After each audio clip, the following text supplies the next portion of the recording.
আল্লাহ তাআলা সূরা বাকারা ৫৪ নম্বর আয়াতে বলেছেন, আর যখন মূসা তার কওমকে বলেছিল, হে আমার কওম, নিশ্চয়ই তোমরা বাছুরকে উপাস্যরূপে গ্রহণ করে নিজেদের উপর জুলুম করেছ।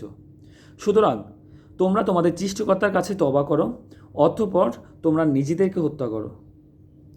এটি তোমাদের জন্য তোমাদের সৃষ্টিকর্তার নিকট উত্তম।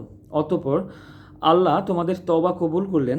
নিশ্চয়ই তিনি তওবা কবুলকারী পরম দয়ালু। আর মূসা যখন তার আপন সম্প্রদায়কে বা লোককে বললেন, হে আমার সম্প্রদায়, গোবৎসকে উবৎসরূপে গ্রহণ করে তোমরা নিজেদের প্রতি ঘোর অনাচার করেছ। সুতরাং তোমরা তোমাদের চেষ্টার দিকে ফিরে যাও, তওবা করো এবং তোমরা নিজেদেরকে হত্যা করো। তোমরা চষ্টার নিকট এটাই শ্রেয়, তোমাদের চষ্টার নিকট এটাই শ্রেয়। তিনি তোমাদের প্রতি ক্ষমা পরায়ণ হবেন।